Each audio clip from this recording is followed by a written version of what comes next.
Previously, on Pandemic Shadows, a dedicated ER nurse, Emily Carter, vanished inside St. Mary's Hospital at the height of the pandemic.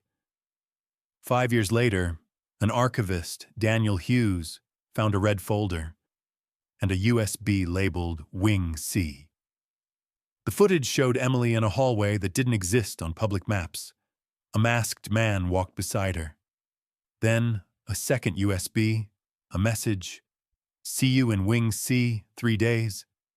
Tonight, we open the door. 3 days later, at 2 a.m., Daniel stood outside the same rusted metal door in the basement. Behind it, stale air, disinfectant, and something metallic. He wasn't alone. A night custodian lingered at the end of the corridor, pretending not to watch. Somewhere above, the hum of vents. Daniel pushed the door. It scraped the floor and gave way. Wing C was darker than before, colder, like the air itself had been sealed, labeled, and forgotten. He walked, counting doors, C1, C2, C3. A hollow tap-in echoed from C7. Not a person. A loose pipe, knocking with the rhythm of a heartbeat. At the end of the corridor, an open space, the bulletin board, the ID badges, and in the center, a single plastic chair facing the wall. On the chair, a sealed envelope. On the envelope, his name. Inside, a note. "Do not run. Turn around. Walk back the way you came. Then we talk." Daniel turned. The masked man waited in the doorway. The same dark coat. The same unreadable eyes. His voice was calm, almost kind. "You brought the rest of the file?" Daniel nodded. "Good," the man said. "This time you'll listen, and you won't record." He gestured toward the wall. A recessed panel, nearly invisible. He pressed his palm to the metal. A lock clicked. The panel slid aside, revealing a narrow stairwell leading down. They descended slowly. Each step creaked like a held breath. At the bottom, a low room, concrete, no windows. In the center, an old rolling cart with a CRT monitor. The screen flickered to life. Static resolved into a timestamp. April 17th, 2020, 3:02. Emily appeared, exhausted, mask pulled below her chin for a second. Eyes red. She looked into the camera, not startled, resigned. "If you're seeing this," she said, "it means they're still locking doors in a building that should be open." "I volunteered for the isolation unit," Emily continued, voice steady but thin. "And I walked into a wing that wasn't supposed to exist. I thought we'd be saving lives here, but Wing C wasn't for saving. I won't say names. Maybe they were desperate. Maybe they were scared. Maybe they believed we had to control more than we could. But this place, this wing, was built on the idea that silence fixes what the truth can't." She held up a badge, her own. "They took these first, badges, phones, then the clocks. If time doesn't move, the story doesn't either. If I disappear, tell my sister I kept one promise. I didn't walk away. I stayed. I stayed because someone had to leave a light on." She placed her badge on the cart. The image froze. The masked man reached forward and powered off the monitor. "She recorded that 2 hours before the outage," he said, "before the 10 minutes missing on the tape. It wasn't an outage, it was a reset." Daniel's voice was a whisper. "Who are you?" The man didn't answer. He pointed to a wall map. No labels, just lines.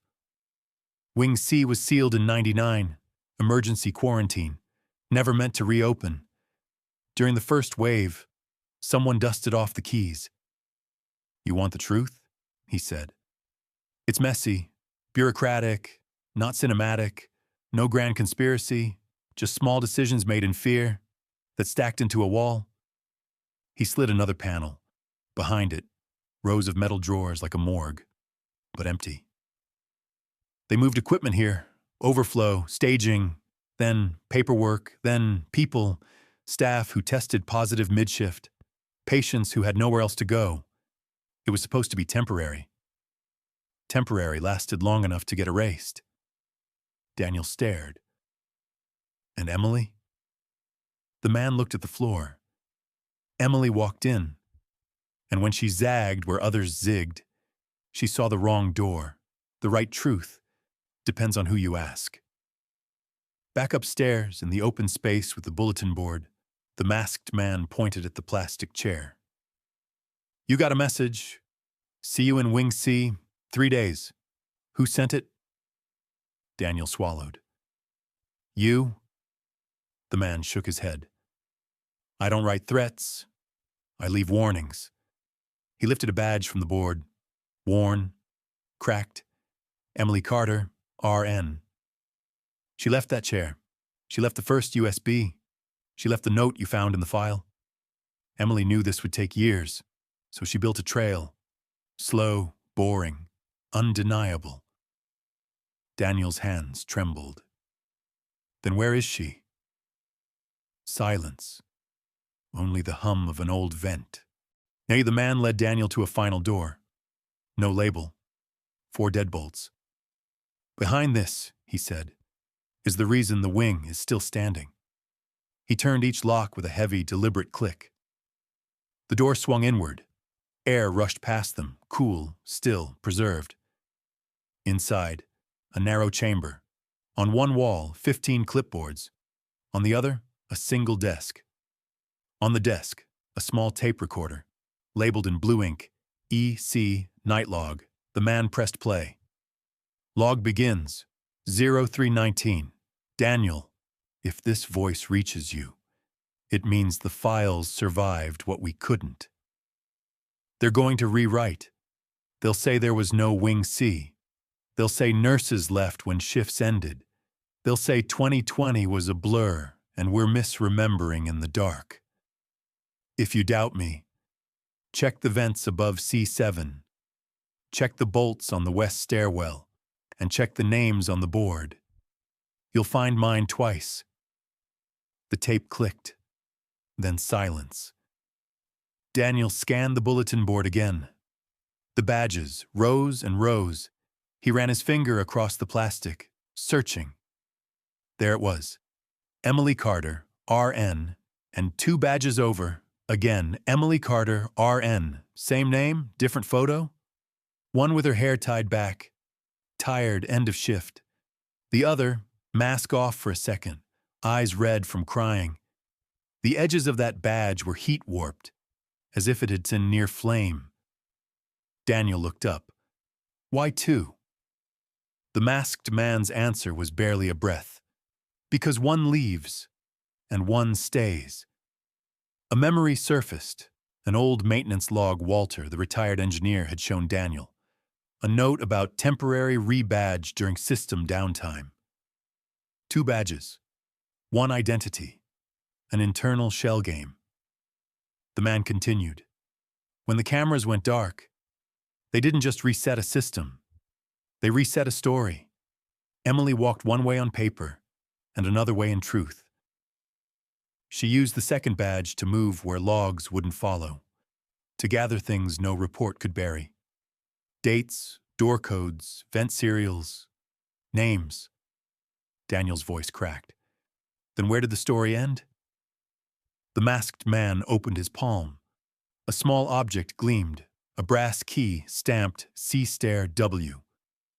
It ends where most stories do, he said. At a locked door everyone pretends is a wall. They reached the west stairwell. The bolts were painted over. The sign read, "Mechanical, no entry." The key turned, metal side. Inside, the first steps were choked with dust. Old footprints trailed up and down, some small, some heavy. A handprint on the rail at hip height, as if someone paused there and whispered, "Almost home." Halfway up, a grate, The vent above C7, it's mesh, newer than the rest. 4 screws, 2 mismatched. Daniel unscrewed the grate. Inside, folded paper, sealed in a zip bag. He opened it. A list, in Emily's handwriting. Dates, initials, short notes. Released to 5A. Transferred at dawn. Stayed. At the bottom, they will never let me leave. There was one more line, faint, smudged. If I'm gone, I left the light on in the office above the lobby. Look up. They climbed. The stairwell opened behind a false panel into a narrow service hall. It spilled into the mezzanine above the lobby, dark, deserted. A single office, light glowing under the door. Inside, a desk, a lamp, a shoebox. On the lid, EC. Daniel lifted it. Photocopies, printouts, sticky notes, each labeled in neat block letters on top. An intake sheet, April 2020. Patient ID redacted. Under attending nurse, E. Carter. A sticky note over the name. We didn't leave them. We weren't allowed to say we stayed. Daniel sat in the quiet glow of the desk lamp. The masked man waited in the doorway, hands in pockets, unthreatening, unreadable. So, what do you do with it? The man asked. Daniel didn't answer. He sifted through the papers. An unsigned memo. Temporary use of sealed space authorized. A maintenance ticket. Camera outage. Manual reset. A staff email. Do not discuss Wing C with family. We will handle communications. He thought of Emily's voice. Someone had to leave a light on. He thought of the chair, the badge, the 2 names that were one name. You could hand it to the city, the man said softly. To the press, to the families. Or you could do what they did. File it, label it, close it. Daniel stood. The lamp hummed. He picked up the shoebox. They walked back through the service hall, the mezzanine, the hidden stair. At the base of the stairs, Daniel paused. Across the lobby, night shift nurses moved like constellations, quiet, precise. One looked up. The faintest nod. Daniel flipped the lobby switch. A strip of fluorescence snapped on, then another, then the exit sign. Glow steady, green. He turned to the masked man. You said you leave warnings, not threats. What's this? The man's eyes softened above the mask. A reminder. Hospitals are built to move toward light. They reached the basement door again. The air was as cold as when they started. If you release this, the man said, it won't be neat. People want villains and heroes. They'll get emails and memos, locks and vents, a story made of paper cuts. Daniel exhaled. Paper cuts can bleed too. The man nodded. He slipped the brass key into Daniel's hand. Keep it, in case someone tries to paint the door back into a wall. Daniel looked up. Who are you? The man hesitated. Then, I was the infection control officer. Once. I'm retired now. He stepped back into the dark. Retirement, he said, is a word for when no one wants to hear you anymore. The next morning, Daniel sat in front of a city email portal. The subject line, St. Mary's, Wing C, 2020 materials. He attached the scans, the intake sheets, the outage ticket, Emily's lists, the tape, transcribed. His finger hovered over send. He thought of Emily's last words on the tape. If I'm gone, I left the light on. He hit send. The outbox pinged, quiet. Final, it didn't explode. There was no breaking news banner. There were meetings, statements, an internal review, words like context and unprecedented and temporary measures. Families gathered in small rooms and asked careful questions. Nurses told the same stories they'd been telling since 2020, only now. Someone wrote them down. On a bulletin board near the lobby, a new sign appeared.